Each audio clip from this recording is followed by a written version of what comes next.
There's a certain kind of man who grows older without ever truly growing up. A man who moves through the world as if he's living inside a house whose walls were built but never fully finished. You can see it in the way he pauses before making even the smallest decision, as if choosing anything might expose an unfinished corner inside him. You can hear it in the soft silence that follows his promises, a fragile moment where intention hesitates before turning into action. And you can feel it in the way he carries his potential, like a blueprint rolled up in his hands, detailed and beautiful, but still waiting for the courage to become a structure. He doesn't avoid adulthood because he's careless. He avoids it because a quiet part of him still believes he isn't ready. Not because he wants to stay a child, but because no one ever taught him how to step into the world as someone solid, someone capable, someone complete. And maybe the quietest truth is this: the distance between the man he is and the man he could become has nothing to do with talent and everything to do with the foundations he was never given. Somewhere in childhood, long before anyone called him a man, a structural gap formed beneath him. It didn't look dramatic, it didn't look dangerous, but it became the frame that shaped everything he would later struggle to hold. For some, this gap appeared in homes where love showed up as protection without guidance. Every difficulty was softened before he felt its weight, every mistake erased before he learned its lesson. He was praised for what he could be rather than strengthened through what he tried to be.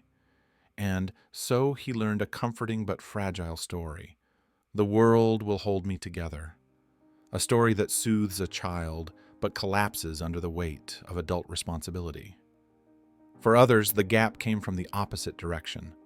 Homes where emotions had no scaffolding at all. Fathers too distant to model strength. Mothers are too overwhelmed to provide steadiness. Chaos disguised as normal, silence disguised as maturity.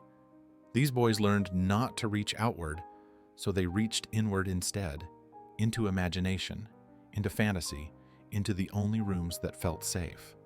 Daydreaming became insulation, avoidance became structure, and reality became a place they walked through carefully, afraid their unbuilt foundations might crack. Both childhoods, overprotection and emotional neglect, produce the same architecture. A man who looks complete from the outside, but carries unfinished rooms inside. Someone who craves possibility but fears the weight of commitment. Someone who wants connection, yet dreads being fully seen. Someone who dreams vividly, but panics when those dreams demand scaffolding, grounding, and repetition. He is not refusing adulthood. He's trying to navigate it with tools no one ever gave him. Deep down, he believes maturity is a structure he was supposed to inherit, but somehow never received, so he learns to hide the unsteady parts, to avoid pressure, to drift instead of anchor. Not because he lacks desire, but because no one ever taught him how to build himself brick by brick, foundation by foundation, into a man who can stand without shaking. You can see the manifestations of this unfinished architecture long before he ever notices the cracks himself. It appears in the way he speaks about his goals with striking precision, as if he's memorized every detail of the house he wants to build, what it will look like, how the rooms will feel, the life he imagines living inside it. His dreams are vivid because he has spent years living inside those imaginary blueprints. But ask him about the first brick, the first step, the first piece of real structure, and you can hear the hesitation slip into his voice. He knows everything about the home he wants, but almost nothing about how to construct it. Building scares him because building means committing. Committing means losing other possibilities, and losing possibilities feels like closing doors he never dared to walk through. He thrives in beginnings because beginnings don't require weight-bearing walls. They don't require repetition, patience, discipline, or consistency. The early stages of anything, projects, passions, relationships, are like open frames where nothing is fixed yet. He can move freely in that spaciousness, but as soon as the moment comes to reinforce a wall, to anchor the frame, to seal a decision into something solid, he feels a quiet panic rise. He mistakes discomfort for danger, structure for confinement, commitment for loss, and he walks away, telling himself he'll return when he feels ready, not knowing readiness is something built, not found. This becomes clearest in relationships. He loves intensely in the beginning, when connection is warm and effortless, when conversations stretch late into the night, when everything feels newly painted and clean. But as soon as the relationship requires maintenance, small acts of accountability, emotional steadiness, predictability, he quietly pulls away. Not because he loves less, but because consistency feels like a responsibility he might not be able to hold. He fears that if someone relies on him, they will eventually discover the unfinished rooms inside him. So he tries to protect himself from being seen, even while longing to be understood. It is a painful contradiction. He craves intimacy, but fears the structure intimacy requires. At work, the pattern is just as visible. He's brilliant in bursts, creative, insightful, capable of ideas that could genuinely change his life. But these ideas float without anchors. They rush forward without foundations. He starts enthusiastically but abandons tasks once they become routine. Because routine demands emotional muscle he never built. He hides behind phrases like, "I lost interest," "It's not the right time," "I work better under pressure," when the deeper truth is simpler. The moment the blueprint demands actual construction, he shrinks. He fears discovering whether he's capable. Avoiding the answer feels safer than facing it. Money becomes another room, lacking structural integrity. He either spends impulsively to feel a temporary sense of progress or avoids financial reality entirely. Budgets, deadlines, taxes, long-term planning, they press on the exact parts of him that still feel like a child pretending to be a man. He calls himself irresponsible, but irresponsibility isn't the root. It's the symptom. The root is fear. Fear that if he tries to build a stable life, he might discover he doesn't know how. But the deepest manifestation is emotional. He moves between two internal rooms, one where he feels intensely and vulnerably, and another where he hides everything behind walls he built generations ago. When overwhelmed, he withdraws, not suddenly but gradually, like a man retreating into the one room of the house he knows won't collapse. He distracts himself. He disappears. He avoids conversations. He postpones hard decisions. Not because he doesn't care, but because caring requires confrontation.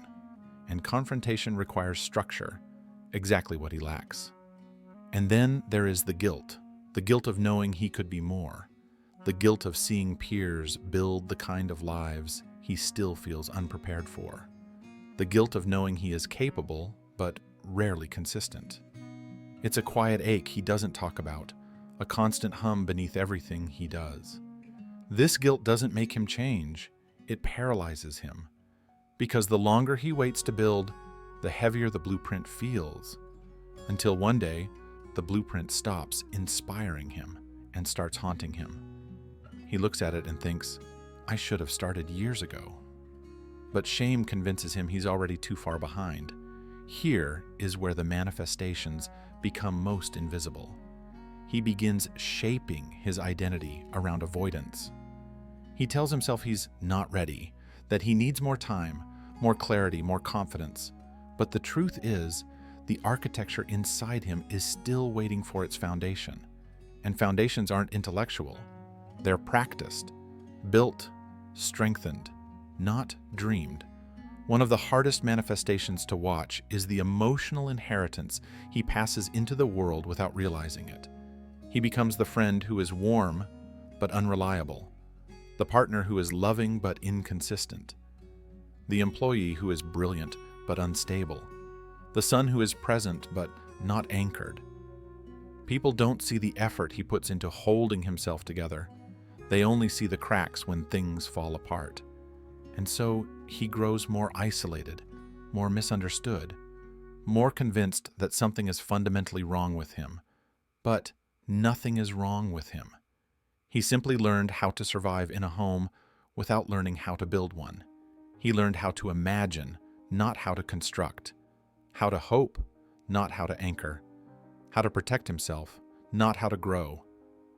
And now, as an adult, every unfinished room inside him echoes with the same quiet truth. He is not broken. He is unbuilt. But here is the paradox that quietly defines his entire life. The very structures he runs from are the same structures that would finally allow him to stand. He believes responsibility will confine him, that commitment will shrink his world, that anchoring himself will kill the freedom he depends on to feel alive. But the opposite is true. Avoiding structure hasn't preserved his freedom. It has weakened it. Avoiding responsibility hasn't protected him.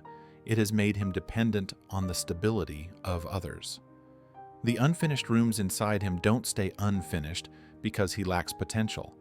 They stay unfinished because he keeps walking away from the construction site. He thinks choosing one path will destroy all the others, but drifting destroys far more. Drifting dissolves identity. It turns possibility into fog. It replaces direction with delay, and each delay reinforces the belief that building is something he isn't capable of. He thinks growing up will kill the child inside him, but what actually dies is the architecture of the life he could have built. Potential is not eternal. It erodes when left untouched, and the longer he waits to build, the heavier the blueprint becomes. Shame thickens, fear grows, and the man who once dreamed vividly begins to fear his own imagination, because every dream now reminds him of what he hasn't built. So where does healing begin? Not with reinvention, not with grand declarations, not with overnight discipline. True healing begins quietly, in the first small act of construction. One brick placed, one decision completed, one responsibility carried to the end. These aren't chores, they are structural reinforcements. Each small responsibility is a message to the self. You can rely on yourself. And reliability is the first true pillar of adulthood. From responsibility comes competence, not the loud and performative competence of someone trying to prove themselves, but the quiet, steady competence built through repetition, patience, and the willingness to begin again. Competence creates independence. And independence creates something he has never truly known: the ability to revolt, to say no, to walk away, to choose with clarity instead of fear, to build a life that reflects his values rather than his wounds. This is real freedom. The freedom adulthood was supposed to give him all along.